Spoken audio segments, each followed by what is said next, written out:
Nous sommes sur le stand de Ford avec Olivier Gallic, responsable Ford France, qui va nous présenter donc le nouveau Kuga. Alors, je vais te parler du nouveau Kuga. Donc ici au Mobile World Congress, on présente le nouveau Kuga, le SUV compact de Ford, qui arrivera dans les concessions après l'été. Il présente aussi tout un panel de technologies améliorées, des aides à la conduite améliorées, comme l'Active City Stop, le parking automatique.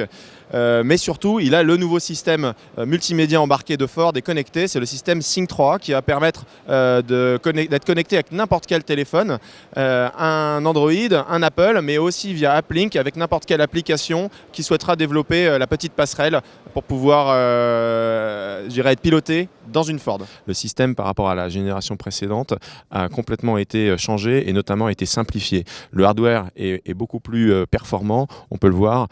Très fluide, on revient à l'écran principal. Au niveau du design de l'application, tout a été simplifié au maximum pour pouvoir accéder en moins de clics possible aux fonctions principales. Et l'autre intérêt essentiel de ce système-là, c'est qu'avec le bouton commande vocale disponible sur le volant, on peut commander l'intégralité du système par la voix. Alors, pour présenter les principales catégories, audio qui permet d'accéder aux sources audio, radio, téléphone, y compris les applications qui peuvent être connectées via son smartphone. Au niveau du téléphone, on reste sur une interface assez classique. Je dirais la principale intérêt de ce système-là, c'est que notamment pour les messages, ils peuvent être lus par le système et on peut également y répondre avec 15 messages préprogrammés. Le troisième point très utile dans un véhicule, c'est la navigation. La navigation hyper fluide avec un système pinch to zoom comme sur un smartphone qui permet vraiment une navigation très efficace. L'autre grosse nouveauté sur ce système-là, c'est un moteur de recherche de destination. Ça marche également en vocal, bien évidemment, en énonçant une seule phrase, 1 avenue des Champs-Élysées à Paris, le système va pouvoir vous emmener là-bas.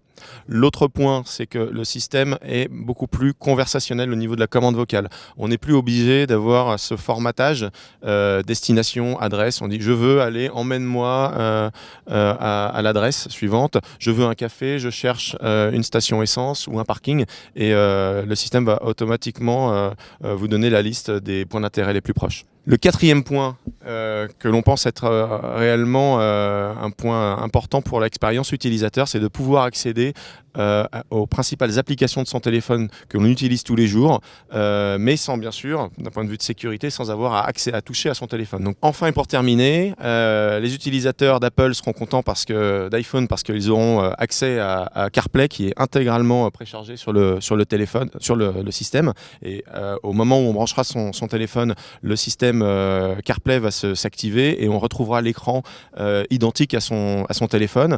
De la même manière, pour les possesseurs de téléphones Android, de smartphones Android, ils auront le système Android Auto qui va s'afficher sur l'écran.